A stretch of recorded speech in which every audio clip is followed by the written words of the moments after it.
જય શ્રી કૃષ્ણ. શ્રાવણ સુદ તેરસ, કંટોલા તેરસ. વર્ષમાં કેટલી બધી તેરસો આવે છે, પરંતુ આ તેરસને કંટોલા તેરસ તરીકે ઓળખાય છે. તો આના માટે શ્રીનાથજી બાવાનો ખૂબ જ એક સુંદર પ્રસંગ જોડાયેલો છે.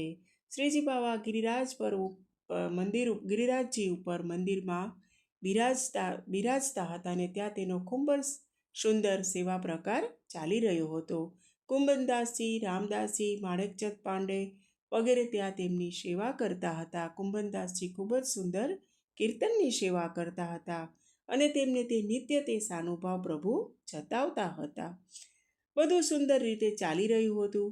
ત્યાં ખબર પડી કે યવનોનું આક્રમણ થઈ રહ્યું છે અને એ યવનો તો માત્ર 7 કિલોમીટર જ ગિરિરાજજીથી દૂર છે. તો અહીંયા બધાએ ચારેય વિચાર્યું કે જો એ યવનો અહીંયા સુધી આવશે તો પ્રભુને અને મંદિરને જો કાંઈ નુકસાન પહોંચાડશે તો આપણે પ્રભુને ક્યાંક પધરાવવા જોવે. તો તેમને શ્રીજી બાવાને વાત કરી. તો શ્રીજી બાવાએ કહ્યું કે મને તમે ટોડના ઘનામાં પધરાવો. તો બધાએ પૂછ્યું કે ટોડના ઘનામાં જશો તો તમે બિરાજશો શેની ઉપર? તો તેમને કહ્યું કે સદુ પાંડેના ઘરમાં એક પાડો છે, એ પાડાને તમે લઈ આવો, હું એના ઉપર જ બિરાજીને ત્યાં જઈશ.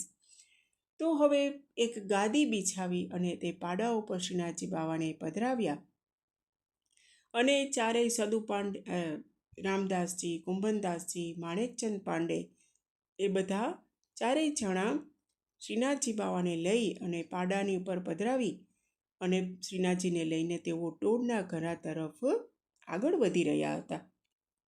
અને ટોડના ઘરાનો રસ્તો કેવો હતો? ખૂબ જ કાંટા ગોખરું વાગી જાય એવો, કપડાં ફાટી જાય, પગમાં કાંટા ખૂંચી જાય એવો રસ્તો હતો.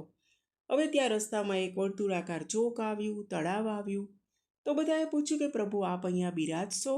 તો પ્રભુએ આજ્ઞા કરી કે તમે મને અહીંયા ચોતરા પર પધરાવો. તો અહીંયા જે ગાદી લઈને બિરાજાવ્યા હતા પ્રભુને, એ ગાદી ત્યાંથી લઈ ચોતરા પર પધરાવી અને પ્રભુને ત્યાં બિરાજમાન કર્યા. હવે આ જ ટોડના ગનામાં એક ચતુરા નાગર નામના એક વિરક્ત વૈષ્ણવ રહે અને તેમને એવી ટેક હતી કે ગિરિરાજજી ઉપર હું ક્યારેય પગ ન ધરું. અને જોયું કે પ્રભુ તો અહીંયા સામે પધાર્યા છે, તો દોડતા આવ્યા અને ખૂબ જ ખુશ થયા, દંડવત પ્રણામ કર્યા અને પ્રભુને જોઈને ખૂબ આનંદિત થયા અને પ્રભુ માટે ખૂબ જ સુંદર ત્યાંથી કંટોલા જૂની લાવ્યા, વીણી લાવ્યા અને તેનું શાક સિદ્ધ કર્યું અને રામદાસજી, મુખિયાજીને બધા શીરો સિદ્ધ કરીને લાવ્યા હતા. તો કંટોલાનો શાક અને શીરાનો ભોગ તૈયાર કર્યો અને આ બાજુ ભોગ ધરવાની તૈયારી કરતા હતા. ત્યાં તો સ્વામિનીજી પણ પધાર્યા અને પ્રભુને ભોગ લેવડાવવા માટે પધાર્યા. હવે આ બાજુ પ્રભુને જ્યારે ભોગ ધરતા હતા ત્યારે ચારેય જણા એક બાજુ ફરી ગયા, પરંતુ આપણા પ્રભુને તો કુંભનદાસજી સાથે ટીખળ સૂજી, કુંભના કચું ગાકે તો સુના, આવી રીતે કુંભનદાસને આજ્ઞા કરી. હવે કુંભનદાસજીને તો ભૂખ લાગી છે, કપડાં ફાટ્યા છે, કાંટા વાગ્યા છે અને તેને એમ થાય છે કે પ્રભુને તો અત્યારે કીર્તન સાંભળવાની સૂજી છે. તો કુંભનદાસે પણ એવું જ સંભળાવ્યું કે ભાવત હે તો હી ટોડકો ઘનો, કાંટા લગે ગોખરું કાંટા લગે, ગોખરું તૂટે, ફાટ્યો હે સબ તન્યો. હવે આવી રીતે કુંભનદાસે આ પદ સંભળાવ્યું અને આ પદ સાંભળીને સ્વામિનીજી અને શ્રીનાથજી ખૂબ જ પ્રસન્ન થયા અને પછી તો તેમને 3-4 પદ શ્રીનાથજી બાવાને સંભળાવ્યા અને પછી શ્રીજી બાવાએ આજ્ઞા કરી કે જો જુઓ કે ઉપદ્રવ કમ થયો છે તો તપાસ કરી, તો કે નહીં, યવનો તો હવે ભાગી ગયા છે. તો હવે પ્રભુએ કીધું મને તમે ગિરિરાજજી પર પધરાવો. તો હવે બધા લોકો ટોડના ઘનાથી પ્રયાણ કરી અને ધીરે ધીરે ગિરિરાજજીની તળેટી તરફ પ્રયાણ કર્યું અને પ્રભુને ત્યાં પધરાવ્યા. આજે પણ ટોડના ઘનામાં જે શ્રીનાથજીની ત્યાં બેઠક છે અને ત્યાં પણ સુંદર સેવા પ્રકાર ચાલે છે. હવે આજે પાડા ઉપર જ કેમ પ્રભુને પધરાવ્યા? તો એવું કહેવાનું છે કે પાડો છે એ દેવી જીવ હતો અને લીલામાં તે વૃષભાનજીના બગીચાની માલણ હતી.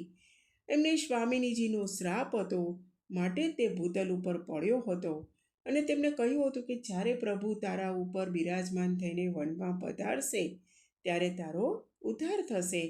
એટલે આ રીતે પ્રભુએ 2 કામ કરવા માટે આ લીલા કરી છે. એક તો પાડાનો પણ ઉદ્ધાર કરવાનો છે, સ્વામિનીજીના શ્રાપમાંથી મુક્ત કરવાનો છે. અને ભક્ત જ્યારે મને મળવા નથી આવી શકતો તો હું ભક્તને સામેથી મળવા જાઉં, એવી આ પ્રભુની ટેક છે.